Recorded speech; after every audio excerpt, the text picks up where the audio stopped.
Hey, what is up, everybody? Welcome inside to the Guilty as Charged podcast. Something happened today? I don't know. I was not on Twitter at all today.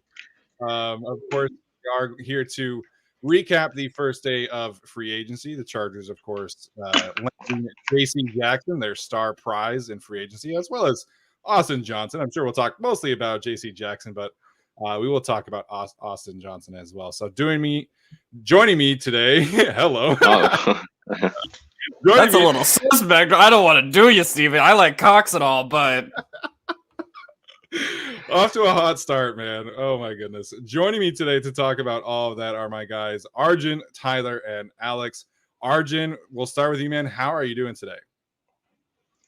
I'm doing amazing. This was like a really wild day for me because not only like JC Jackson to the Chargers got him at a discount, but like when I just throw up these contracts on Twitter, like obviously I put up a lot of research and time into like creating them. In no way, shape, or form do I think like it's gonna be like that accurate. And like the fact that like I had like a lot of check marks on my contract line up with what JC got in on the market was pretty wild. And like last night, like late in the night, I got back from like a IM basketball game. I'm tired as hell. I just throw out a Mo Alley Cox uh contract projection, 3 years, 18 mil, right on the nose. And I'm like, what is going on right now? So I'm super happy with how everything's played out for the Chargers, and obviously I'm really happy with like my takes have been actually like somewhat factual. So Yeah, man, you've been crushing it lately. I know you were able to go to those analytics conferences. All the hard work is paying off. So happy to have Arjun with us today. Happy to have Arjun on our team today. Tyler is here as well. Man had some big balls on Saturday, being able to record a JC Jackson reaction video that day, and then of course 2 days later it actually happened. So Tyler, how are you doing, man? I'm doing very well. It's been a good day for the Guilty as Charged podcast for sure, and certainly our credibility and what we can do. I posted on Twitter just a bit ago. I'm almost emotional about the whole thing because it's my 10th year being a season ticket holder. Going on 15 or so as a fan, which isn't long for some of our viewers, but for me, that's about half my life or more than half my life. And this is the first year they've finally been able to go all in. This is the first time I've seen a rookie contract with this team while I was a fan, and them going Khalil Mack, J.C. Jackson, and even Austin Johnson. All the things that they're doing, and they still have their first round picks. Like, it's awesome. It's a really great feeling as a fan. We were excited last year with Staley and everything that he brought, and now to be able to take another year with this, and clearly it looks like keep everybody, most people intact, and take a step forward as a franchise. I can't wait to be there on Sundays. Yeah, man, it's going to be an electric year for the Chargers. Really, few years with all these guys coming across. And I mean, people kind of forget they had the second most Pro Bowlers in the league this past year. Now they're adding J.C. Jackson, Khalil Mack, and potentially another Pro Bowler or two. So it's going to be great. Can't wait to talk about it with my guys. And last but not least, Coupon Tom's gone fishing. We got Alex in here. I saw someone say that there's no victory pink going on, but it looks like there's a pink shirt to me. Yeah. Alex, how you doing, man? There's a pink shirt. There's a little bit of a glass that definitely contains water beside me. This is a victory day. Just in general, we got JC Jackson. The Chargers are going balls in, and we're good. And so now, I mean, Super Bowl, I feel pretty good about JC Jackson. It was just weird that it was this way the whole time, that the Chargers were the team for JC Jackson. They front loaded that contract. And got him, and didn't really feel like there was ever another contender for him. So it's great to have Mr. INT on the team, Derwin James's high school buddy, and yeah, let's go get some wins. Yeah, I saw, to clarify something, there was a report from a New England guy. Derwin and JC Jackson did not go to high school together. They just played on like a 7-on-7 team together in high school. So they know each other well. They've played each other. Holy shit. Tyler's mom coming out firing with the $99 super sticker. Let's go. But yeah, I just wanted to clarify that. So this is a great day to be a Chargers fan. Last week was, of course, a great week to be a Chargers fan. Alex getting drunk off that fancy wine. I don't know, Alex, what are you drinking today? I don't know if it's really fancy. It's what I can afford, but oh wait, no, it's water. No, what do you got? Okay. You just go out to like the river and just like get some water and just whatever hallucinogenics are in there, you just go with it. Yeah. Perfect. That Caribbean water just hits different, I guess. Mm. But yeah, we're going to talk about everything surrounding the JC Jackson thing, what this means for Asante Samuel Jr., Michael Davis, of course, and what this can do for the draft. And then, of course, we'll talk about the Austin Johnson signing, take some questions along the way. So really excited for it. But, I have to say I had some fun with it. And of course, there were a lot of people kind of dunking on me today. But man, I honestly never thought that this was going to happen up until about a week ago. At the combine, really up until the combine, it seemed like all the intel was pointing towards the Patriots keeping JC Jackson or at least franchise tagging him. Very similar conversations from what I could tell between Patriots insiders and JC Jackson as to what was happening with the Chargers and Mike Williams. It was kind of franchise tag, if not extend, and there's no way you can possibly let him walk. So, I will take an L on that one. I always feel like I do a good job of owning my mistakes. I thought there was zero chance that this was happening. And then the Chargers go out and spend big. They swing for Khalil Mack and get a 5-year, $82.5 million deal for JC Jackson to pair with Derwin James, Asante Samuel Jr., Michael Davis, and all these guys. And I've been skeptical of it. I did not think it was going to happen, but I cannot wait to see this group come together. And I have never been happier to be wrong in my entire life. Maybe other than when Justin Herbert was drafted. But yeah, very, very excited to see JC Jackson be a Charger today. It is fantastic. I mean, for all the reasons that we've talked about, and I'll actually bring up Arjun's graphic real fast here. For those who are watching, in blue is JC Jackson way up there in the upper right of the graph, which is generally usually a good thing when Arjun's making graphs. And if you look at everybody else in orange are the other targets that could have maybe gone after or reported to go after. James Bradbury over here, Tarvarius Ward, Darius Williams, Steven Nelson, all down here. Chris Harris Jr., Michael Davis on the team last year. They're down here and all by himself, way over here, being good, zone coverage, man coverage, JC Jackson. It's such a good feeling to have a corner like that. Not that we haven't before. Like we've had Casey Hayward before, and he's been fantastic. Don't get me wrong, but JC Jackson joining the team. Yes, now you have your true shutdown corner, supposedly, and hopefully, but you also let everybody else have, like everybody else on the defense, or at least the two corners, get a boost themselves. I think Asante Samuel Jr. playing on the inside is great. Like I think that's a really good, that's a benefit for him for sure. And Michael Davis not being a CB1, but a potentially high upside CB2, I think is perfect. He's not breaking the bank. I think him in that role is going to be fantastic. If you want to move him around a little bit more, you can do that too. Whatever it is, I just think it's great to have JC Jackson, but it's such a great boost for the rest of the defense as well. And then of course the offense. The three teams that were top 3 in points per game this year, I forget what the order is, but I think it's the Cowboys, the Bills, and the Buccaneers. Those guys all had more than 180 drives this past season. The Chargers, I think, ended up with 169 on the year.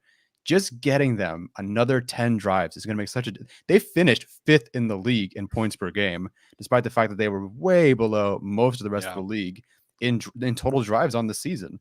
And so them getting more, potentially, more 8 interceptions out of JC Jackson, 7 of them, 6, 5, that would still be better than what they had last year and better than what they've had in the last couple of years. So it's just perfect. It's going to make the offense score more. It's going to make the defense better. It's going to make the people around him better, and it's only 16.5 mil APY.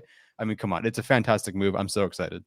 Yeah, and $8 million cap hit this year, which is a great work by Ed McGuire. So can you put that back up, by the way, really quickly? Hermdogger with the super chat here. Is this a prevent defense, prevent the other team from having the ball? The answer to that question is yes. Arjun, for our people who are going to listen to this, can you kind of explain the graph here that you posted earlier and that Tyler was just kind of talking about? Yeah, so the graphic is looking at every cornerback with at least 450 coverage snaps, looking at their passer rating allowed in man, which is the x-axis, and their pass rating allowed in zone, which is the y-axis. Sorry, the x-axis is a little bit cut off on the screen, but but JC Jackson, I mean, the dude has the second best passer rating allowed in zone which, Brandon Staley says he doesn't want to play zone, but to beat up on bad teams, you need to be able to play zone. And then he has, like, I think the third best passer rating allowed versus man, which is like absolutely insane. You're getting the second and third. You're getting the guy who's ranked second and third in passer rating allowed in man and zone. I mean, you can play any coverage you want as long as he's on the field. You can trust him to lock up number one receivers. Like that's huge. And like Casey Hayward never really traveled with receivers, if I remember correctly. So like as much as he was a number one guy for Gus Bradley, I mean, this is a true lockdown number one with all the stats to back it up. Yeah, I think. Sorry, go ahead, Alex. I was just looking at this graph, and I mean, a lot of people talked about Trevon Diggs this year, and the whole rap on him is, he's going to get a ton of takeaways, but also kind of give you some bad man coverage. And I mean, you kind of compare where he is on this graph to where JC Jackson is, and that kind of checks out, right? So you're kind of getting that great, man coverage that someone like Casey Hayward would give you, and getting great zone coverage. And the amount of takeaways that someone like JC Jackson is going to have creating more possessions is just insane. And so for the Chargers to get all of that kind of in one fell swoop, moving Michael Davis down to CB2, which is, very reasonable for him, pushing Asante Samuel Jr. down, or not down per se, but moving him to the slot as opposed to the outside now. I think that's a great move. And, they'll have to work on the bottom of the quarterback depth chart because Tevon Campbell, for all of his inclusion in tweets, is not it. But, for what it is right now, this is really good. And you can add on to it in the draft, or once they cut Bulaga tomorrow, they'll have something like $15 million in cap space that if they want to go get some depth corners, they can. So let's see how that plays out. But I mean, it's just impossible to not love the JC Jackson sighting, on its face value too. It just felt like this Brandon Staley defense. I mean, we saw it with Jalen Ramsey kind of at its peak with the Rams when he was the defensive coordinator over there. And it just felt like you need a true number one corner to really effectively run this defense, especially with the current problems that the Chargers have defending the run. Like they just needed someone who, with Derwin James, with Joey Bosa, is kind of going to be the alpha on that back end of the defense. So, for what JC Jackson is, it's impossible not to love it. And it just kind of adds to the whole arms race of the AFC West and the receivers that he's going to be covering week in and week out as well. So impossible not to love the signing for the Chargers. And yeah, as this graph indicates, very good analytically as well. Yeah, very good analytically. And this really, like, we know that Brandon Staley wants to be multiple. He wants to be able to go into a game and say, okay, I'm going up against Justin Jefferson. I need a corner that can go and guard him and do well against him. And obviously you have JC Jackson to do that kind of stuff. And then you want to play some zone, you want to play more man. Like this just gives them so many more options. We know that he liked Michael Davis's size against Darren Waller and Travis Kelce. And now you can have another guy who can hold up against Tyreek Hill, who can hold up against whoever the Raiders sign, or Hunter Renfrow if you think he's that good. Like, this just gives them so many more options on the back end. And like at the same time, you're going to have a pass rush to match it. So now you have these two bookend edge rushers who are just going to make life hell on quarterbacks. And now you have the secondary to really hold up on that same kind of level. So this is a great graphic. This is a great demonstration really of what JC Jackson is going to bring to this team. And, I tweeted this out. I don't have the fancy graphics, of course, like that. But, in terms of ball production, there's nobody better than JC Jackson over the last 2 years. He got his hands on 20 passes this past season. Of course, he had 8 interceptions, and he also had 12 pass breakups. And so when you're looking at these kind of corners, obviously you're looking for, an efficient kind of cover guy. But when you can get that kind of ball production, that's just kind of where you get this elite player. And, JC Jackson getting his hands on 20 passes, being this effective in man coverage, being this effective in zone coverage, it just feels like a slam dunk. And again, really something that I didn't think was going to happen, man. And, we talked to Brad, or I talked to Brad, Arden talked to Brad Spielberger, and, we were hearing that the corner market was not going to be as robust as people were saying. And I never really felt like that was going to apply to JC Jackson. I thought that JC was going to be that kind of $19 million, $20 million type of corner. and now you get him for 16 million average per year, $8 million cap it in year one. Is just a slam dunk signing for the Chargers. So I guess the question is for Arjun, how did we get to 16.5? Why was it not any higher? Like, why wasn't it? Some people were thinking, 20 to 22, obviously. You projected 18 and a half or whatever. And so you were like, okay, that's, and I thought that was the low end. I'm like, oh, great, 18 and a half. Obviously I trust your Yeah. predictions and you're usually dead on. And in this case, it stunned everyone at 16 and a half. So like without getting like too nerdy, like the confidence interval that I had for JC Jackson, like where I like the range of outcomes was like 18 to 22. And like I didn't even think he was gonna go. If I'm being like completely honest, I didn't think he was gonna surpass Ramsey. But the word is from people I know is like the off-field stuff really hurt him, and like I think there was just too many reports saying he wasn't like that good of a guy, and like he wasn't.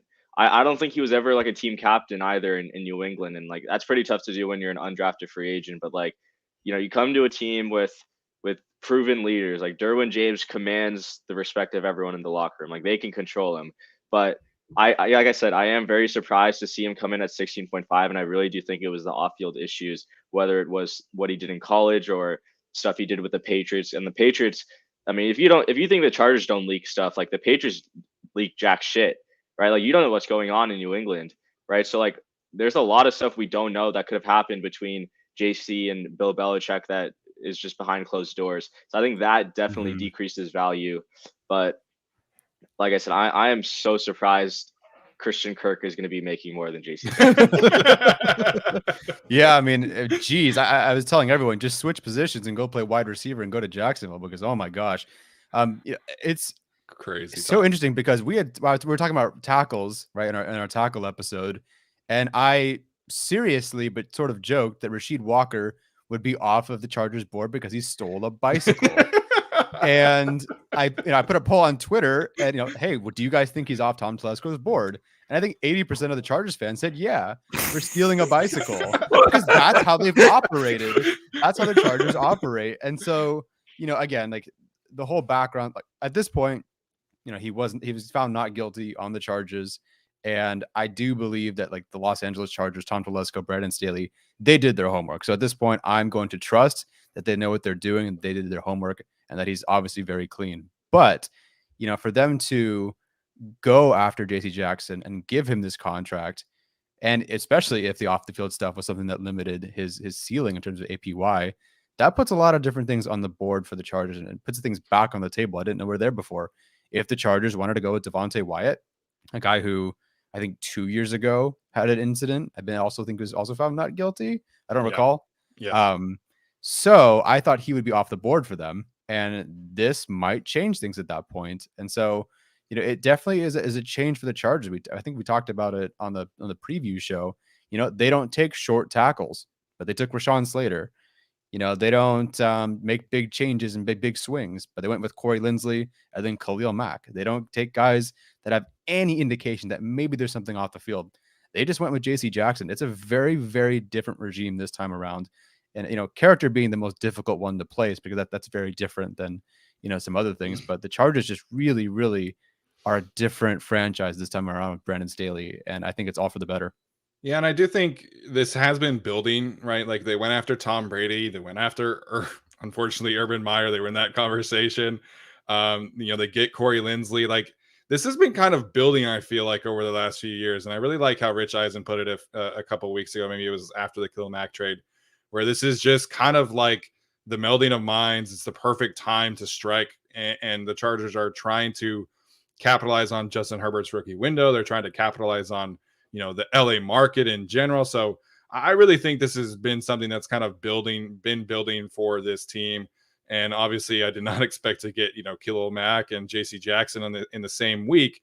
But this is just a fantastic, turn of events. And, whether that turns into them, being a little more open to taking on players with quote unquote character concerns, will remain to be seen. Obviously, if they take Devontae Wyatt, I think that's a clear indication of things are changing on that regard. But I do think this has been something that has been building. And I wanted to give a quick shout out to Jason A, as well as where'd the other super chat go? There were a couple super chats. Tara Romero, shout out to the super chat. Of course, I mentioned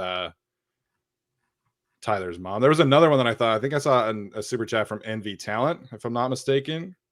I can try to go through and look if you want to Chat's host. being super slow, super. So laggy. I can just shout him out or throw it up real fast. So Jason A with a $27 super chat, 27 for JC Jackson, I believe. That's awesome. Nice. Herm Dogger with a question that we can get into later, but thank you for that one. Tara Romero says bolt up. Thank you very much. If it's Tara, I apologize. Shayef has definitely contributed here before. We'll get to that question in a bit. A lot of questions, guys. I promise we'll get to them. We have to talk about 27, by the way, because now that JC Jackson is a Charger, I am demanding that Tom Telesco, via executive order, whatever he has to do, you got to get 27 off of Josh Kelly, and you got to give it to JC Jackson. If you have to cut Josh Kelly, that is a risk I'm willing to take in this scenario. We got to give him his number. If he wants to wear 7 like Trevon Diggs and do the single digit thing, that's fine. That's his own thing. But if he wants 27, you get it done.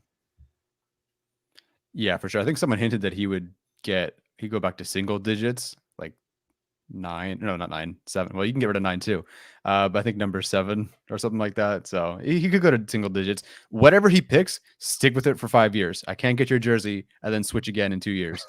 Whatever he picks, also just cut Josh Kelly. Yeah. But he picked 26. Now we're still cutting you. Sorry. No room. Honestly. So people were saying something about Sebastian Joseph Day. He tweeted a gif of him dancing and then a picture of him smiling. So I'm guessing that news is coming soon enough, but man's probably about to get a big bag. So good for him. I don't know if that's going to be with us or not, but we'll see in a couple minutes. Yeah, so I wanted to dive in specifically where the Chargers can go from here with their $8 million cap hit for JC Jackson. I can't freaking believe it. The contract numbers for Austin Johnson have not been released yet, so we're waiting to hear that. I can't imagine he's going to be that expensive. But then again, I did think that Larry Ogunjobi wouldn't sign for $40 million today, so we'll see how that one pans out. But where do we think the Chargers can go from here? Obviously, Brian Bulaga has not been officially cut yet. But as I've said a few times, he has a roster bonus that would be due to him on Friday if he is on the roster. So he's going to get cut. It's going to happen. But where do we think the Chargers can go from here? Specifically, I don't, other than resigning their own guys, of course. I would like them to find an edge 3 at some point, or do they believe in Chris Rump that much? I don't know. I'm glad they have a defense. It sounds like Johnson's playing defensive tackle, so that's great. I don't know at this point. Anybody else can go? Well, I mean, if we want to talk a little bit about Austin Johnson, I think that probably wipes Justin Jones off the board. So I don't think they're going to be spending that money there personally. As far as other things they can do, I mean, running back possibility if they want to go in some kind of like cheaper direction there, or even if they wanted to shill out the money for a Cordero Patterson, that's theoretically still possible with 15 million post Bulaga cut. But yeah, I don't know. I mean, there's a lot of interesting directions they would go. As soon as I saw Billy Turner cut today, that was kind of like, okay, Green Bay offensive lineman cut. Tom Telesco is probably already on the phone. So that kind of is an interesting one, especially because of the problems they have at right tackle and the ascension of Turner the last 2 or so seasons in Green Bay getting better and better. So that seems kind of like a move the Chargers might take a swing on, and he's probably a little less expensive than like a Morgan Moses type player. So maybe you can kind of get some value there. But in general, I'll say they go after right tackle next, but I'm not super confident they could really go any direction after Austin Johnson. Yeah, I mean, with the Austin Johnson signing, I mean, the defensive tackle market was really drying up quickly. I think this is kind of similar to, what we saw them do after they missed out on Tom Brady. Just make sure we get somebody that we really like. somebody that can come in here and play some good ball. So, Austin Johnson was somebody that I wanted the Chargers to trade for last before the deadline. So this is really exciting for me. I think he's a really good player. I think he's a really solid veteran presence there. And there were only 4 defensive tackles last year that had more run stops than Austin Johnson. And Austin Johnson was on a $3 million contract. So he can play the nose, he can play the 3 tech, he can play the 4-eye. A little bit of a value signing in terms of, what kind of player you're getting. I don't think he's necessarily an outright starter per se, but think of him as a Christian Covington on steroids, if you will. Somebody that can come in and really make a difference in that regard, be a reliable starter. I still think this would put Akeem Hicks on the table. I still think, I mentioned Sebastian Joseph Day. I still think that would allow them to sign him still. But Austin Johnson is a really effective veteran player, kind of in the defensive line mold of Ode Abuji, somebody that I think is kind of come into his own over the last few seasons after not necessarily working out. But I'm a big fan of this signing, depending on what kind of numbers we're looking at. So I agree with Alex. I think we could see, right tackle. I think we could see another interior defensive lineman. And I do still think this would allow them to go after Akeem Hicks or Sebastian Joseph Day, depending on the numbers specifically. I think the one interesting point was, from our sources, that because they traded for Mac, they'd go to the secondary. Because you have Mac and because you went after the secondary. So he said, because you traded for Mac, now you can focus on the secondary. And I was surprised to hear that tackle was the other thing that he mentioned. So I think Alex could be spot on that they go after right tackle next after finding I don't say bargain bin free agent in Austin Johnson, but kind of. They're not a market setter sort of guy. So I think at that point, I think right tackle is totally in play, and some guys have definitely become available. I want to make a quick point about Austin Johnson, which I think is just a great value signing. And we talked about how the composite rankings kind of like generate really good buzz for him. He ranked 3rd of 19 eligible defensive tackles who played 300 run defense stops last year in terms of run stop percentage, which I think is really good. And do you want to take a guess as to who was 19th out of 19 on that list? Jerry Tillery. Jerry Tillery? Yeah, it was Jerry Tillery because he sucks. But Austin Johnson, better than Jerry Tillery. Yeah, better than Jerry Tillery, better than Austin Johnson for sure. So somebody gave a super chat question asking about Teron Armstead. Teron Armstead is one of the best left tackles in the league. He's going to be a left tackle for somebody else, and the Chargers already have Rashawn Slater. So don't think that's in the cards. Lyle Collins is out there, right? If he actually ends up getting cut, he's going to sign for 15, 16 million plus APY. Like, he's a really, really good right tackle. He's still young, still has a ton of value. I honestly have no idea what the Cowboys are doing with Lyle Collins there, but I don't think either of those are options to me. I think you're looking at Morgan Moses, who Arjun and I kind of talked about on our mock free agent episode. You're looking at Billy Turner. You're looking at Scott Quessenberry's brother, David, that kind of signing. I think there's enough quality right tackle options. Darrell Williams is another one that was released today. So the right tackle market is going to be an interesting one to keep an eye on tomorrow, because there really wasn't any movement at all. And now you have more names to add to that market. So I do think that right tackle is absolutely in play, just not Lyle Collins, not Armstead, somebody expensive like that. Yeah, that's completely fine by me. And I think if the Broncos do go after Collins, which is, good for them, yada, yada, that is smart by them, because this draft is the right tackle group where they're going to be is probably not that great, depending on what happens. And the quarterback group certainly is not going to be that great. So getting Wilson, getting Collins, rather than finding some quarterback and maybe hoping that one of the better right tackles is there, it's much better for them. So good for them. That offensive line still needs a lot of work, man. Yeah. As much as I like Garrett Bowles because of where he went to college, he's not exactly an elite tackle. I think you have Quinn Miners, maybe something special there, but that offensive line still needs work. Where'd he go to college? He went to the University of Utah, man. Oh, interesting. Yes. But also overcame the foster care system. He didn't play football until he was a senior in high school. So there's a really cool story there. Oh, wow. I didn't know that. That's awesome. Somebody is saying that Rappaport tweeted about He was on my a gosh. show and said that he thinks Collins is going to be cut and the Broncos are in the mix. That's what I'm seeing. Oh, okay. So I don't see like anything Yeah, definitive here. I think he said the Collins cut thing earlier today, and that the Cowboys probably won't be able to find a trade, but we'll see. Gotcha. Man, the Jaguars are just spending all kinds of money. They I just signed Zay know. Jones. What on earth? Who? Wait, who did they sign? Zay Jones, the Raiders Oh. guy. Oh God, what they pay him? 18 million? 3 years, Eight. $30 million. Oh my God. It's That's a- 24. It's 24, but going up to Up to 8. 30, So yeah. up to 30. My bad. That's a lot between Zay Jones and Christian Kirk. In a I mean, receiver heavy okay. draft. I feel like they would Yeah, have just rather have the draft or also DJ Chark. yeah. So, and I mean, it seems like they've kind of boxed themselves into going Hutchinson because they just got Scherf today, and so then they franchise tag Robinson. So they could still go Neal, but seems like they'll go Hutchinson. And I don't know what they're going to do in the second round, but I'd rather take a wide receiver in the second round than go with Jones and Kirk for an average annual value of like 30 million combined. But that is what it is. Yeah, I don't know. Like, I don't mind Christian Kirk as a player. I think he's fine, but that's an awful lot for him.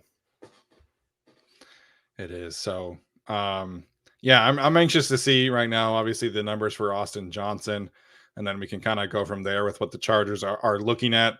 Daniel Popper tweeted out that after the Brian Bulaga cut, they should have around $16 million of effective cap space. So Arjun, how do you think the financials of the tackle market kind of play out tomorrow? Good question. I mean, there wasn't like any big signing, right? At tackle. Yeah, there wasn't like any movement on the offensive tackle market today. At all. Yeah. There's some guards, but no offensive tackles. Okay. I mean,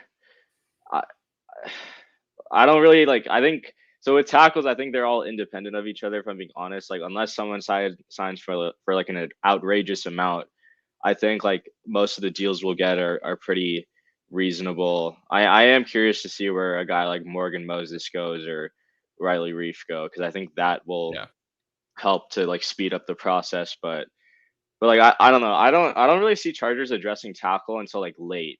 Like I think they're gonna go like finish up this D line. Like I think next is gonna be either Hicks or Joseph Day, if I'm being honest. Like he just put out the gritty emoji or whatever or the GIF. Like I think it's gonna be either Joseph Day or Hicks. And like I think what we saw last year with like, okay, Chargers, we're gonna get Lindsley and Filer.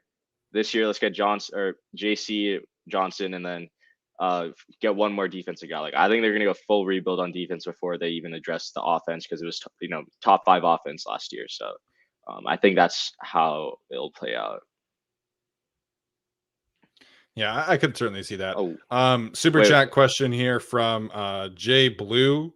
Shout out to Jay. He's been a longtime supporter of the show. What do you guys think the Chargers do at linebacker? So Tyler's been on top of the Kaiser White thing. Unfortunately, does not seem like he's going to be back. I feel like we've kind of been talking about this. The good news is that he's not going to the Colts, so we can pencil that one away. If I were him, I would kind of stick in a Vic Fangio defense, maybe go up to Seattle, replace Bobby Wagner. Anybody? I think that might be good for him. I just wanted to interrupt. We do have Austin Johnson contract numbers now from Jeremy Fowler. 2-year deal worth up to $14 million. 14? A little pricey. Okay, well, year one will probably be like 4.5 or 5 or something. 5. Yeah, I would guess 5, and then dang. 14. So, I mean, to be honest, if you're saying $7 million APY, on our, not that anybody cares except us, he's right behind BJ Hill and like 5 or 6 spots above Fatou Kassi on our composite rankings. So, I mean, Fatou Kassi signed for $10 million. Yeah. Ogun, what the hell is his name? Ogunjobi. Thank you. 13.5. Where's the other one? Shoot, where is it? Somebody else signed for 10 million, didn't they? I mean, it's kind of just like another Linval Joseph contract a little bit. Like, okay, my better. problem with Johnson there is like he's played 6 years in the league. This is going to be his, I think, third contract. With Hill, this is his second contract. With Fatukasi, it's going to be a second contract. I mean, like, I don't know. I'm not saying it's an overpay. I am curious to see how it goes. I think like 4.5 and 9.5 wouldn't be like too awful, and maybe they have an out after this year. But like, I doubt they gave him that much. Actually, I don't know. The guys, the interior D-line market was just like weird today. Like, I did not expect it to like Brad was on the money with his Fatukasi prediction, like right on the money. But like BJ Hill going for like that exact same thing was weird. I don't know. Somebody tweet about Sebastian Joseph Day. Yeah, I mean 7 million APY, and it does say up to 14, so that could be heavily incentivized or something like that. So I mean, I would guess it probably sounds like something like 10 million guaranteed, and then maybe 14 with incentives. I don't know, but yeah, ESPN reporters are not that good at reporting contracts. Let's be honest. As we learned with the Mike Williams thing. I mean, frankly, ESPN reporters aren't like good at spelling in their tweets. Schefter's a mess. Schefter had like 4 typos today. I'm still not over Schefter spelling Amari Cooper as Amari Copper, really. But yeah, I think that's a good deal. I mean, obviously it's a friendly deal for Austin Johnson. I didn't think he would cost that much, but I'm okay with it. I think he's a really good player, like I said, and somebody that can come in and absolutely upgrade defensive tackle. So we'll get back to Jay's question here about the linebacker position.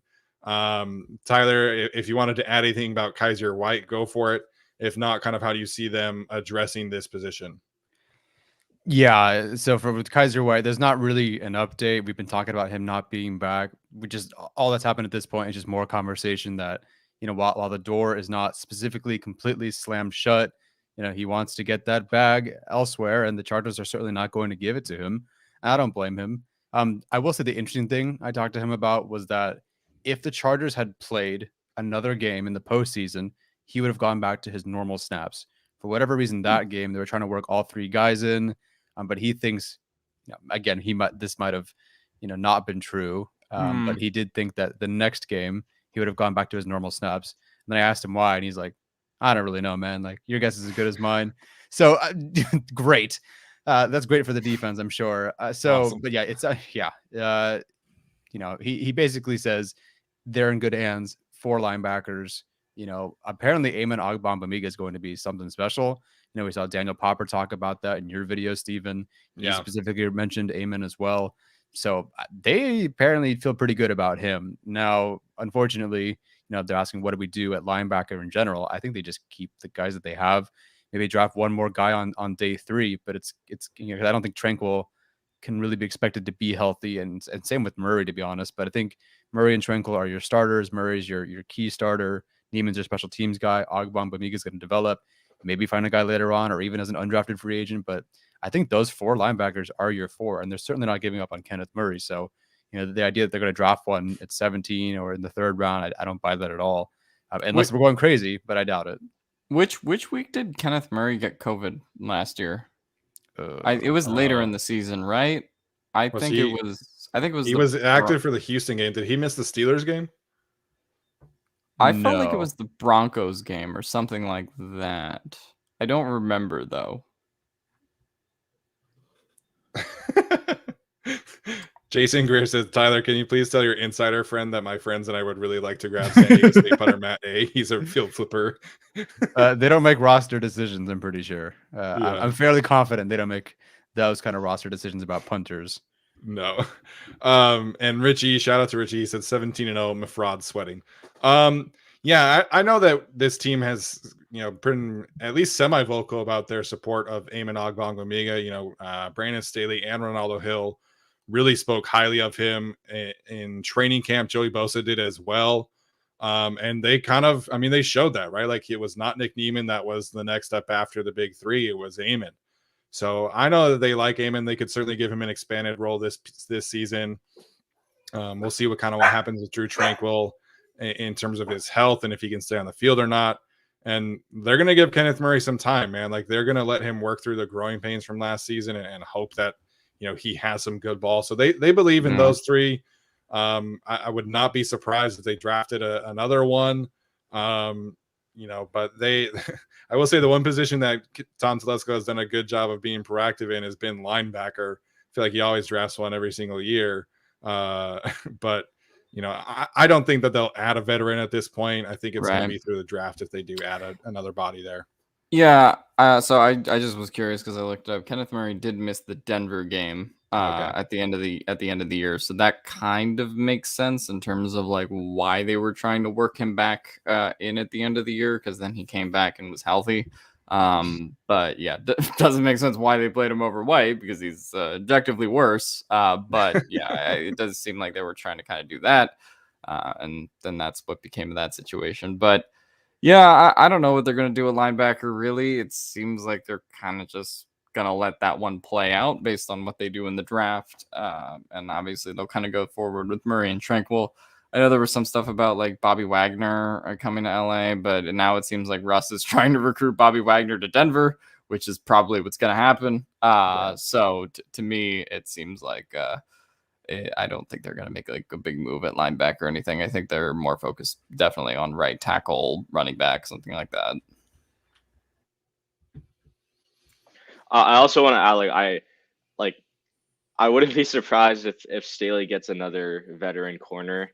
Again, I don't feel comfortable going into this next season with Tavon Campbell as CB4. Like, nothing against him. It's just like we've already seen now 2 years of him. Like, and there's nothing to spell excitement outside of that one Chiefs game where he forced 2 fumbles. But you learn that you don't listen to small sample sizes. Like, you have to take the overall body of work. So, I mean, there's some interesting names. Like, you can get Kyle Fuller for like cheap now, and this is a guy that like everyone, and this, I'm pretty sure Staley reached out to Fuller after he got cut last year by the Bears.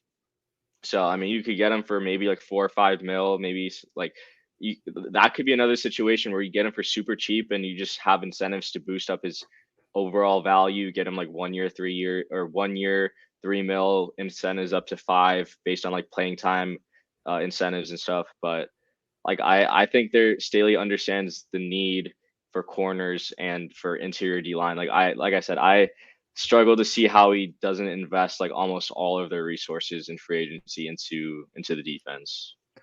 Yeah, and I think Campbell as CB4 is like, it's not an ideal situation, but they were in on Kyle Fuller until the Broncos threw basically $10 million at him. So that could certainly be a signing that they explore depending on the numbers. Wasn't super effective in Denver, but I think a veteran presence instead of Campbell would certainly be ideal. I think you could talk about a draft pick. You could talk about Mike Hughes from Kansas City, who was in Minnesota with Ryan Ficken for a couple years. There are options that they have there, and I think absolutely bringing in some competition.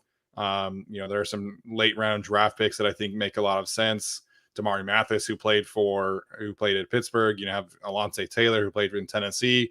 Where these Chargers coaches are tied to. So I certainly don't think they're done at corner. They're not going to head into the season with this specific group with Keemon Hall as your 5th corner and Tavon Campbell. So Staley is going to be active there, and that's a great thing, man. Like Tom Telesco drafted 1 corner under Anthony Lynn and Mike McCoy, and Brandon Staley is going to get 2 in 2 years most likely, and add J.C. Jackson. So that's going to be something that is really good to see. I can't imagine they're in on Charvarius Ward at this point. Charvarius Ward is going to be, in that 10, 11, $12 million range, and they need to spend that money elsewhere. So I could see where Arjun is coming from. Absolutely. I do agree that a veteran would make a lot of sense, but they're not going to get another like Darius Williams or Charvarius Ward kind of signing. I'm mildly curious because the corner market seems so low, at least with Davis and Jackson. Yeah. I'm curious how low Rasul Douglas' contract is going to be. And if people just don't really see him as a legitimate corner 1 or 2, like how much could you get him for? I'm a little curious there. I mean, I certainly would not be opposed. There's definitely some inflation to his numbers and certain things like that. But I mean, he played in a very similar scheme in Green Bay. Obviously, he had the interceptions, but I'd rather have him than Tavon Campbell. So it is going to be interesting. I know there were some people kind of, wondering about the free agent cornerback market in general. And of course, as Arjun was saying, the off-field things kind of played a part here. But Brad had been saying for weeks that the cornerback market is not going to be as lucrative as people were saying. And it's not just JC Jackson, man. Carlton Davis signed a 15 million APY deal to stay in Tampa Bay. Like, in a normal offseason, that guy probably gets, much more money. So much more money. Hello, a much larger cap hit. I guess that works out. But, it's not just JC. Like, I think Stephon Gilmore is going to go for lower than we expected as well. And, that's something that Brad had been kind of harping on for the last month or so. Yeah, and I think it just kind of also shows like what people think of the cornerbacks in this class too. And when we talk about not free agency, but the draft rather, I think that people are going to be going after Sauce Gardner, Derek Stingley, Andrew Booth, and all those guys that we've been talking about. We just took Andrew Booth in our first mock that we did before all this started, and don't think that's going to be happening anymore. But I do think that there's going to be a lot of doors open to probably like 5-6 corners going in the first round. And so, if that's the case, then I do kind of get why the corner market is a little bit more depreciated than maybe we thought going in. Yeah, and that's a good point about the draft. I know some people were kind of asking about this, so we'll talk about some draft implications, and then we'll take some questions and call it for today. So, Tyler, you kind of started this fire going, man. You said pencil in receiver at 17. Do you think that's kind of actually where we're headed right now? Yeah, I mean, at this point, I would, and it would make sense based on where they are. So they're clear on going corner, and they must have thought that market or the corners that were going to be there at 17, maybe not that great. And the edge rushers at that spot might not be that great. So I think at this point they know the receiver class is really, really solid. I mean, everyone's saying between 15 and 50 is almost everyone's so close together. There's only like 15 real top guys, and that's kind of it. Everyone else is so close. So I think the Chargers not only are in play for a receiver at 17, I actually think that they've never done this before. They've never traded back, sure, but they've never done a lot of things that we found out today that they'll do that. So I can see them trading back, getting a receiver, so they get the position that they want at receiver, trade back, get something back. Maybe not a second round pick, obviously, but anything back to have another pick and to replace the pick that they lost to trade for Khalil Mack. If they did that, if they traded for Khalil Mack, then traded back, took a receiver, which is perfect, that'd be a pretty good offseason. So I think that's the best way to go. Arjun, any thoughts there? Yeah, no, trade back is definitely number one on my board. Like, just accumulate more picks, try to get the Khalil Mack trade pick back. Obviously, you're probably not going to get a second for anything, but picking up an extra third. Like, one of my favorite scenarios I just run through it on the PFF like mock draft simulators, just like trade down with the Steelers to 20 and pick up their 84. So you get an extra third, and you have now you have 3 picks back in the top 100 again. Like, I think Staley is going to break the mold that Tom Telesco hasn't, which is trading back. And I think there's a lot of value there. But if they stick and pick at 17, I mean, I think receiver could be really fun, getting Olave on the team. And, if it's not receiver, then probably tackle, because right now they don't have a tackle, but even though I think they'll address it with some stopgap option. But either one of those two would be good. And again, I wouldn't be opposed to Jordan Davis depending on how the rest of free agency goes. Yeah, I think my brain's kind of on wide receiver or defensive tackle right now. I think CB and Edge have been kind of eliminated with the Mac and JC Jackson moves. Obviously, if they get some value that is just like insane and they can't pass it up, that's one thing. But to me, there's no way that they're going to go cornerback or edge, barring something crazy happening. Yeah, I would say wide receiver, just to get another receiver who's going to be on a rookie contract for 4 years plus a 5th-year option. I mean, that makes a lot of sense given the money that they've already shelled out to their receivers in Keenan Allen and Mike Williams. And then defensive tackle, I mean, makes a lot of sense too. They signed Austin Johnson. I don't think they're done at defensive tackle in free agency. I still see them kind of going after Hicks. We'll see what happens with Sebastian Joseph Day as well. But I mean, they still kind of need more than that, with Jerry Tillery being the only DT on the roster outside of Austin Johnson right now. So, you know, I could still see them going after Jordan Davis, Devonta Wyatt, Travis Jones, if they want to trade back a little bit. You know, whoever is kind of there, that could make sense for them. But I would definitely say wide receiver or DT. Yeah, I feel like that's kind of the case as well. You know, Darren Watson was just traded. Deshaun Watson. Is that accurate? I don't see it. I don't see anything. Y'all got to stop doing this in the chat, man. You guys stink in the chat. He's meeting with. Isn't he meeting with the teams like tomorrow or like Thursday or something? Like, it's not going to trade it before then. Schefter did tweet a couple minutes ago that the Chiefs and Saints are interested in Jarvis Landry. Yeah, they can have Jarvis Landry. I'm not too worried about that. I do think that wide receiver is in play at 17. I mean, I still feel like obviously they could take a Jordan Davis there, or they could take one of the edge rushers if they fall. You know, but wide receiver, man, like if they take Jameson Williams, like that is just, it's so tempting to me to get that kind of speed on the Chargers. Even Chris Olave, who I feel like it would be at least a more well-rounded route runner right now. But that next gear that Jameson Williams has is crazy, crazy gifted. So we'll see. I definitely want them to trade back. Getting 2 extra third rounders would make so much sense for this team. Be able to get a right tackle, a corner, a safety, whatever the case may be, in those 2 third-round picks would be fantastic. So we'll open up for questions, you guys. So if we missed them earlier, shoot them off now. Can't thank you guys enough for the super chats. Tyler's dad in here as well. The super sticker. Okay. There was a question about the insider from Jason Greer. Jason, I don't really understand what you're asking here. So if you could clarify that in a later question, that would be great. John Relly wants to know what we think about tight end specifically. Obviously, that market really dried up quickly. There's not a whole lot available to the Chargers in free agency. So, Alex, what do you make of your guy Zach Ertz getting an extension, and where do you see the Chargers going from here at tight end? Now that Zach Ertz has got an extension, I want no free agent tight ends. None of them. All bad, no good. And like Steven tried to sell me on like Eric Ebron yesterday, and I was just like, no. Jared Cook, same thing. No. Unfortunately, they have a disability where their hands don't work.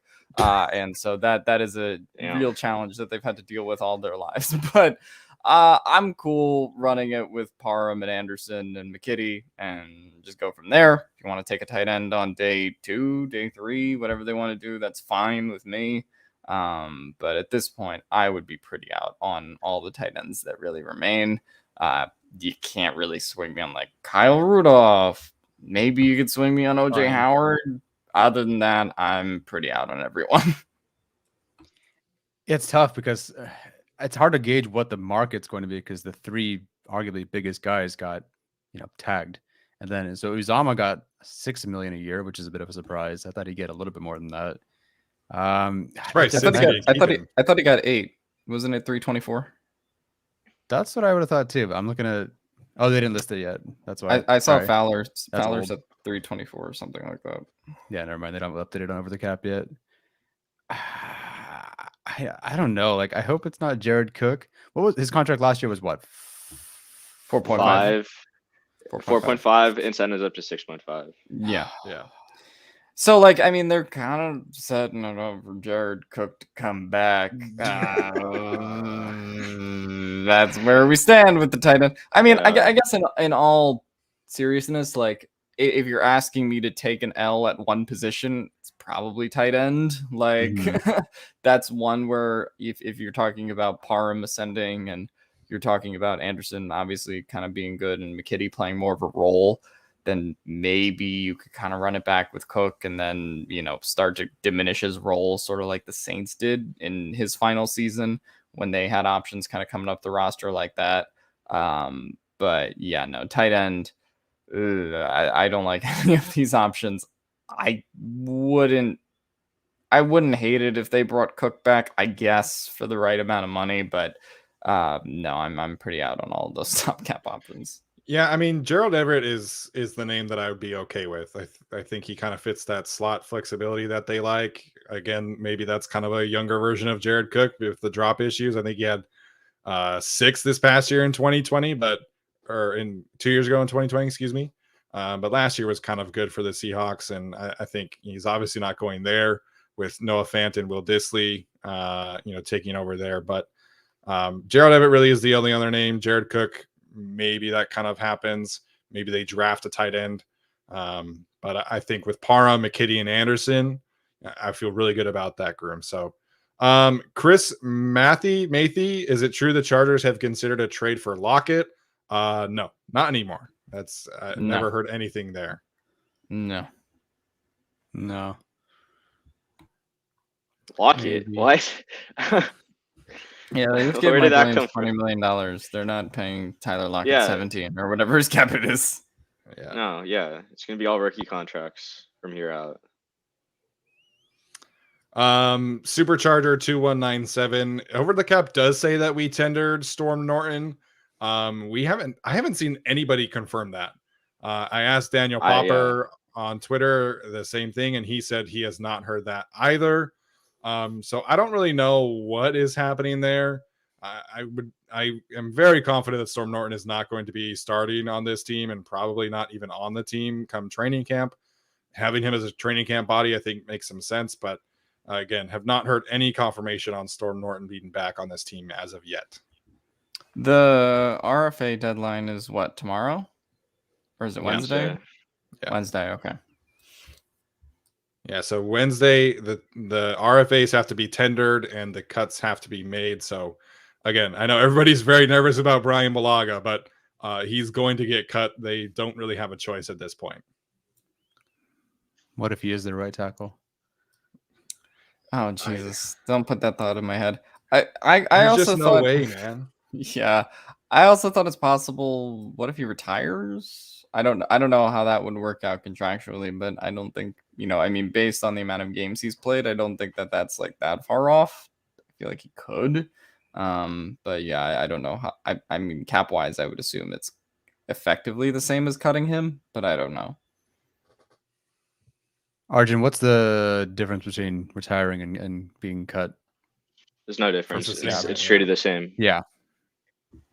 But yeah, no, I can confirm the Storm Norton stuff. I asked our PFF's national reporter Doug Kyde about it. He said he didn't hear anything either. So really don't know what the situation is there. So fancy. Well, Ty Long hasn't been tendered yet either, so we'll see if that one happens. Bolt Brett asked a question. Shout out to Brett. Hope you're doing well. Are there any other surprise cuts from the previous regime that we could foresee?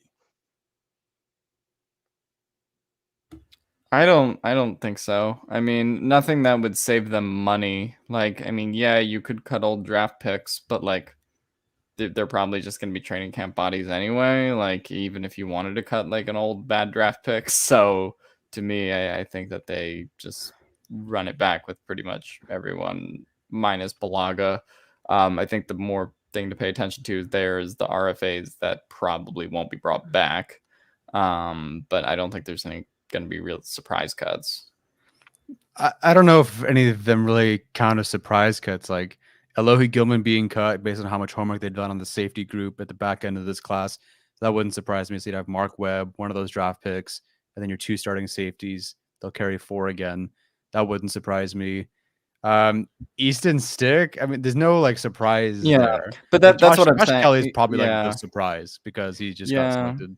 That's kind of what I'm saying though, is like I feel like all those guys would be cut after training camp or something like that. Like they just wouldn't make the final roster as opposed to getting cut now because they don't really save the Chargers any money because any body you're replacing them with is going to cost the same.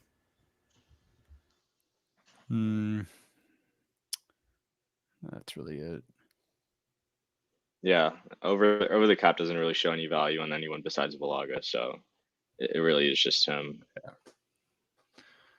Yeah. Dime Time said Mac tweeted eyeballs at SJD. I didn't people see gotta that. stop with that. I hate it. Please stop doing the eyeball thing. First of all, I can't participate.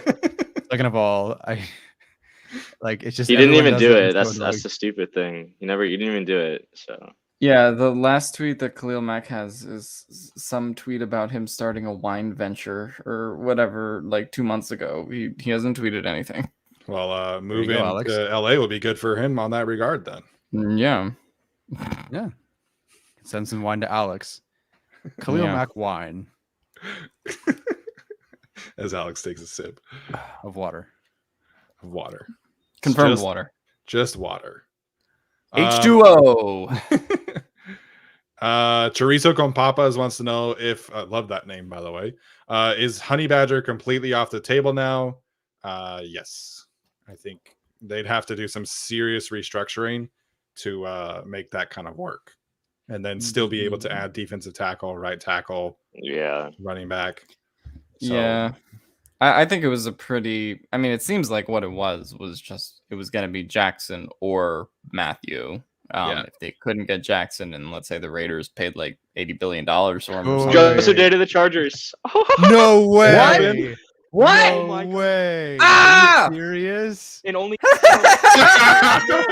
let's go.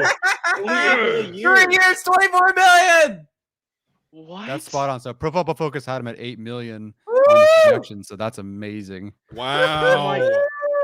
8 mil a year. Ah. Whoa. So in Sebastian Joseph Day's like thing he was doing, I think he was like at this at one point. He's doing so that would be like Well, the that's eyes. I thought that the gritty. falls in. I thought the gritty meant he was going to the Vikings or something like that, because that's what they do over there with Justin Jefferson. But no, Hey, no, can we- he's a Charger. Can we get some props for Brad in the chat? His contract on Oh, PFF is dead on. literally 3 years, 24 mil, 15.5 Mhm. fully guaranteed. Like, No, oh my absolutely dead on. gosh. Wow. Yeah. Okay, so there's Crazy. your, so if Hoko's not Yeah, starting. see, they're gonna build his D line. No Wow. more, no more Cox love, baby. We're all on Sebastian Joseph Day. This is okay. This is awesome. This is how Yeah. this is how we needed this offseason to go. Okay. 8 mil. Okay. Yes. Kossi and BJ Hill got 10. What? Dude. We gave Joseph Day 8. So I said this before. Sebastian Joseph Day was my number one interior defensive line tackle choice. Like this is so huge for the Chargers. This man was on pace to lead the entire league in run stops. Now you have Austin Johnson, who was tied for second. Now your defensive line group is cooking, man. Like this is such a great start to free agency. Alex is officially not drinking water I think anymore. this calls for no water. This is a pure wine gutter night, baby. Oh my gosh, man. This is, dude, in terms of stopping the run, you get Khalil Mack, my Joey Bosa, God. Sebastian Joseph Day, Austin Johnson. Now you're cooking. This is so huge for the Chargers issues. And now you have JC Jackson. Oh my gosh, man. This is fantastic. With Sebastian Joseph Day and with Khalil Mack and JC Jackson, the Chargers finally spent more on their acquisitions than the Jaguars did on Christian Kirk. So congratulations. We did it. We did it. So where's the composite for Sebastian Joseph Day? So Sebastian Joseph Day, number 1 in run stop rate among all the interior defensive linemen we have that were free agents. And then Austin Johnson, number 2 in run stops in the year. That's not bad. That's not bad, man. That's not bad. So Sebastian Joseph Day gets $15 million guaranteed of his $24 million. Look, if I know drafting Jordan Davis is redundant at this point, but if they draft Jordan Davis and roll out a D line of Mack, Bosa, Johnson, Davis, and Day, that's a dime.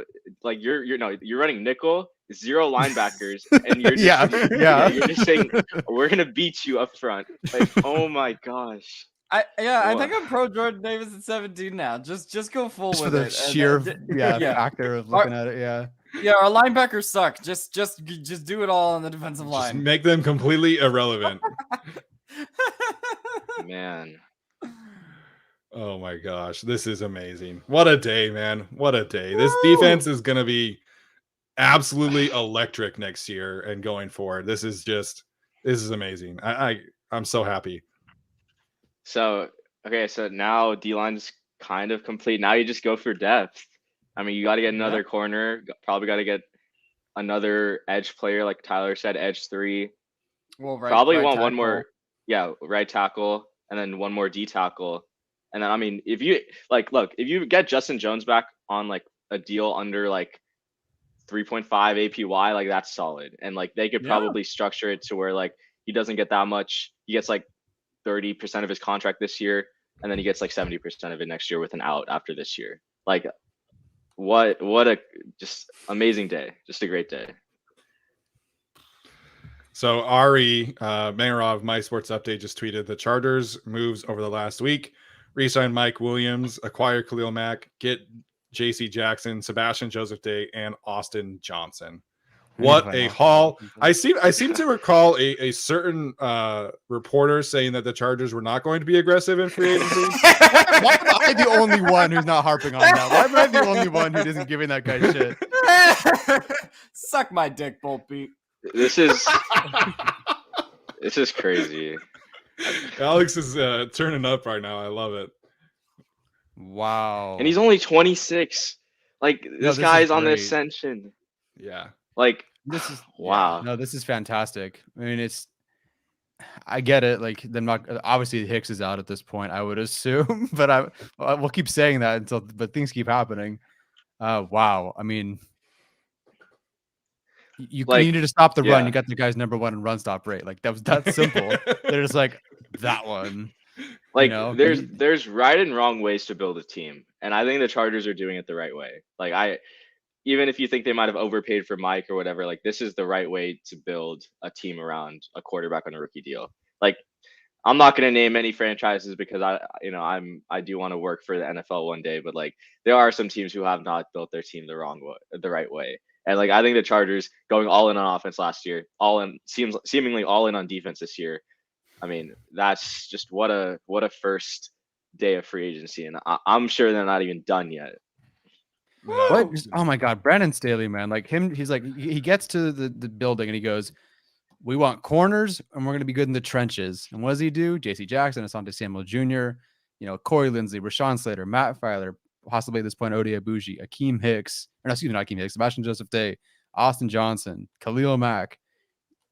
I mean, it's just he's very transparent with us too, but he's also not a liar. Like he definitely walks and talks all the same. Like this is what we want. This is where we're going to be while we're here. I'm going to be a trenches team, and I'm getting corners. And so far, and oh my gosh, we just hit 1,000. We have 1,000 people. Take a picture. We did it. Hell yeah. Happy us. We did it. Thank you. I was waiting for that. I'm so happy. Man, we got lots of super chats in here. I don't think what up? Harm Dogger says that's what I'm talking about. Unless Justin Herbert gets hurt, this will be the ultimate chargering to miss the playoffs. I'm sorry. I don't care how good this division is. The Chargers had the most talented team in this division, top to bottom. Like you could dispute me. They arguably did last year. They just couldn't. Yeah. I mean, the depth obviously is still an issue, but like, yes. Come on, like this is the offseason, the OTA hype. It's happening in March, guys. Like this is like another level of hype. I can't. Oh, this is. I think like objectively, you look at all the Chargers issues, right? And they were bad on third down. So what do? You get an elite corner, you get an elite pass rusher, you solve that issue. They didn't create enough turnovers. Again, you get the elite corner, the elite pass rusher. You can't stop the run. You get two of the best run stuffing defensive tackles on the market. This is a complete haul. As Frank Blakely said in the super chat, Staley needs to hold my beer ad immediately. And I do agree with that, man. Like he is doing everything that he wants and changing the reputation of this team in his second offseason. Like this is an absolute home run to start free agency. And it was started by getting Khalil Mack, man. Like this is insane. I've never seen anything like this from the Chargers, and I can't wait to see how all of it pans out. Man, Okay, so Yeah, I'm gonna be holding the receipts that the Chargers, just because they had a 26th or bottom 5 defense last year, that they're gonna be bad this year. Like, we didn't have the most cap space. Like, Brandon Staley is not a smart ass coach. Like, and come they on. still have all their first round picks. Like they can go take some more swing. They can trade away next year's first or something. Well, not really. They're probably stuck at this point, but dang, like this is man. Okay, so obviously Akeem. So I'll just throw this out there. Akeem Hicks is probably not going to sign at this point. So I don't know if Steven, you want to talk about anything or Yeah, 1,000 people so here? the change that we had heard was that Jay Rogers, the outside linebackers coach, aka Hakeem Hicks' former position coach, was going to be switching back to defensive tackle position coach, and that Giff Smith, who coached the defensive line, defensive tackles this year, was going to be back working with specifically with Joey Bosa and whoever the Chargers added in that regard. So the source that we had said that they were specifically switching Jay and Giff back to kind of their original positions was to directly point it towards free agency as a way to say, hey, like we're going to go get some of Staley's guys. And the exact quote was, wouldn't be surprised if that meant Hakeem Hicks specifically. So maybe that can still happen, man. I still think that is heavily incentivized here. Maybe Giff is more comfortable working with pass rushers, and maybe Jay Rogers is more comfortable working with defensive tackles. Now he gets to work with two of, not Austin Johnson isn't even a Staley guy. He's just, somebody that's really good. And then Sebastian Joseph Day is a Staley guy. So that was the change that we heard, that Jay Rogers was going to be back to defensive tackles. And it was specifically with free agency in mind. So I think that will be announced over the next few weeks or so. But who knows? Maybe Hakeem Hicks is not ruled out completely if he's able to, have a low cap hit. I don't know. We'll see. Yeah, shoot. I'm curious what their cap hit is for this year. So Mike Williams is 14. JC Jackson is 8. Arjun, you think Austin gets 4.5. That's what I have. okay? So 26.5. And then what do you think Joseph Day is going to be? 6? Could be 5 or Joseph Day 6. Probably like I think like 5.5. I think they'll come Okay, in so let's say super like low. let's say those all these additions are 31, 32 mil a year or in 2022. Khalil Mack is 17, something like that, 17 and a half. Sorry, I was sorry. What was You're the math good. again? What's Khalil? So between Khalil's everyone, yeah. 10, I think. No. 5th. Oh shit, we're back up to 1,029. Let's go. What was 1100 Khalil's? or bust. Get us to 1100 and something else will happen. DJ Blade Runner in the chat brings up a good point though. Like I know they're not really necessarily having to win this year, but like next year's first rounder could be at 32. Like regardless, it's going to be based on what they're doing, 28 to 32. Like it should realistically be in that range. So if you want to give up next year's first, I don't think that'll happen. But if it comes down to it in the middle of the season and they really need a right tackle and someone's available or whatever, it's definitely possible. It's very low value cost.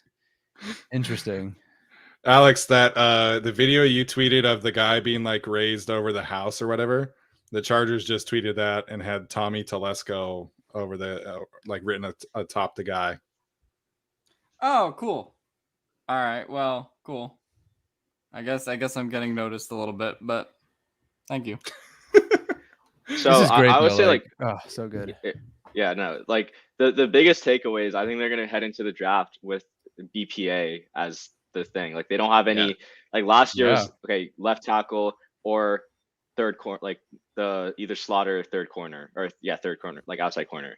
Now, I mean, like outside of right tackle, which we literally have no idea, like is there a big hole on this roster where like they have to address it in the first round? And like I think the answer is no. And I still think if they get just a veteran guy who has some durability, like right tackle isn't as important as like if we can get a game-changing wide receiver 3. Exactly. Yeah, I would love for them to get something middle tier at right tackle. Like if they have to cut a corner somewhere, if it's right tackle being an average guy, and that's better than being dead last. That's fine. Like, you can't be perfect everywhere, and to be able to go out and get, oh man, like, yeah, oh man, this is awesome. I'm so happy with all of this. I'm happy Yeah. it happened on Where's the pod Lombardo's also. tweet, man? Like, he's getting absolutely destroyed right now. Like, We get to 1100 on the stream. I'm finishing the bottle. Oh, shit. do it. Well, Alex is the only one of us that drinks, so he's got a drink for all four of us. Yeah. That's right. You can't drink yet, Arjun, huh? No, I've never drank in my life. I'm under 21. You've never drank in your life? I'm Arjun's got under a fat 21. grin, man. Like, We got under 21. half the Big- podcast has never had a drink of alcohol in their life. Big Let's man go. on the Michigan campus has never drank. I don't know about that one. I'm just putting it like it is. Yeah, getting back to the tackle point, like, I think at this point, maybe Morgan Moses off the table. We'll kind of see how that one's out. But I mean, Billy Turner, David Questenberry, like, they'll have options there. They could, get Max Mitchell or Abraham Lucas potentially in the draft. And I think that that's a good spot. And then you have Ode Bougie potentially coming back. And these breaking news things in the chat are just tripping me out. No, I am not shaving my beard for anything. The Chargers would have to do some unspeakable things like winning the Super Bowl for me to consider shaving. But yeah, the Chargers offensive line is in good shape, man. Like, they just need serviceable at right tackle, and I think they'll be able to get that in free agency. I still think Ode could come back and provide some competition at the very least for Brendan Hymus. So I'm not worried about the offensive line. I think Brandon Staley knows, like, he's said over and over again that he wants to be a trench team, and he just got Khalil Mack, Sebastian Joseph Day, and Austin Johnson. So I think we're in good shape there. Okay, we're 11 away from 1100. I'm just saying that, Alex, keeping track for you. Whatever happens. Come on, we need 11 more people. 11 more. Bring your friend, people! get your dog, like, open up your iPhones and your laptops and whatever. But seriously, how much cap space do we have left? I don't know. Are we the Saints now? It's not my It's money. not. It doesn't matter. Keep Look, signing people. I need the the- dopamine. The biggest edge in football is having an elite quarterback on a rookie deal. So Mhm. the Chargers are literally just exploiting the shit to the max. Oh, totally. Same with the Bengals. Kind of had their own shit earlier in the day. Like, they also, I'll give them credit. Like, they made some moves where it's like they didn't overspend. They got guys who can play, who are definitely upgrades Mhm. over what they had last year. Retained BJ Hill, who was kind of key for them. Let Logan Joby walk and get a really high price on the open market. I mean, they did it the right way. Also, I just think the Chargers I think they're better. So, and they've and they got better guys in free agency. Man. So Daniel Popper said after the Bulaga cut, they would have around 15. And that was before, obviously, Sebastian Joseph Day got signed. So if we say if Joseph Day has 6, then that would be 9. Yes, we roughly. can still get Tyrann Mathieu at this rate. Let's do it. I mean, We if you just give have him to restructure a couple contracts and money launder a little bit. We can do it. just money launder. Breaking, I'm fucking pumped. Yeah, Justin Timberlake, same. Nice. Justin Timberlake is in the chat. Yeah, we got Pat McAfee in here. We got The Rock. We got Pat McAfee, The Justin Rock. Timberlake. Damn, really bringing out the heavy hitters. At this point, we're at almost 1,100 people. Like, at some point, maybe it is Justin Timberlake. Maybe we'll finally get somebody in here. Oh, Like, we lost 3. It's like Come in the on. mirror. No, we're gonna lose everyone after that. We're Nah. officially not even Alex is singing. My mirror's staring back at me. From Pedro Ramirez, this free agency gets me so emotional as a diehard fan. I can't wait for this season. We are arguably the most talented team in the AFC. In the And NFL. yeah, it's in the NFL. I mean, again, it comes a lot of depth. Depth is very important. The Chargers are going to get hurt. Someone's going to get hurt. Hopefully not Herbert. But the thing that's the incredible thing about this offense and this team, the offense is good, sure, but also just never turns the ball over. And it's such a smart quarterback and a good line. And you could be good in the trenches and you have good skill. Like, they're so stacked. Like, I can't wait for the graphic of the 11 starters on either side of the ball. and Jerry Tillery. So, and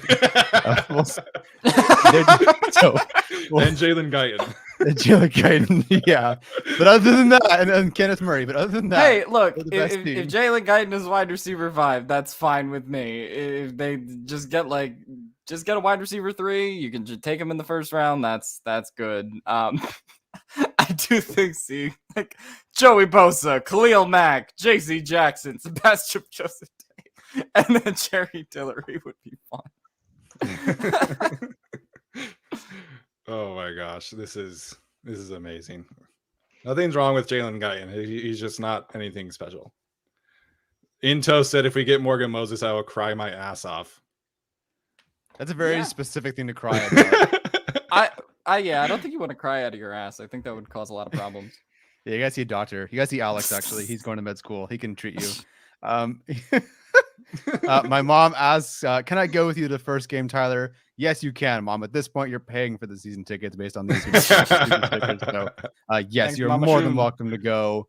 We can sit VIP and all that good stuff.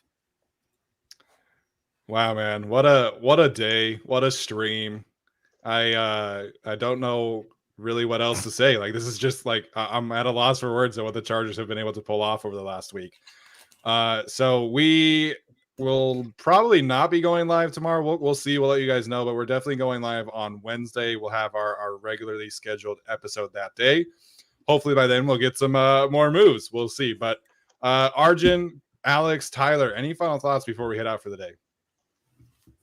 If anybody texts me that they're not done yet, I'm gonna ignore them. I'm not even gonna share it with anybody. I gotta go to bed or something. Like, I'm not gonna. I can't handle this anymore. Hey, you said you were gonna be awake for 72 hours straight.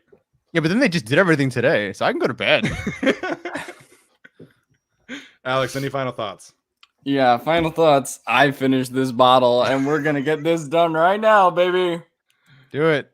Yeah, there we go. Is that the diet you were on? You lost 30 pounds? No, no, I didn't You drink drink too and much throw up, you alcohol don't during gain that weight. time. So yeah. Yep. This is gonna make. I don't feel fat, but this free agency has made me feel like a pig rolling around in shit. What an analogy there. Arjun, any final thoughts, man? No, just, again, just be excited with how the Chargers are building this team, and they definitely have the right guys at the helm. Yes, Yeah. man. This is a great time to be a Chargers fan. Can't wait to see how the rest of this week shapes up. But J.C. Jackson, Austin Johnson, Sebastian Joseph Day, what a fantastic haul for the Chargers to start free agency. So can't thank you guys enough for joining this stream today. It was a fantastic one. Obviously, we got to break some news. Broke our record for most streams. First time with over 1,000 people in at once. So thank you so much for tuning in. If you're listening to the audio version, please go leave us a rating or a review. If you're watching this on YouTube, hit like and subscribe, and be sure to stay tuned for the next one. So that's going to do it for us today, guys. We'll see you next time. And as always, bolt up.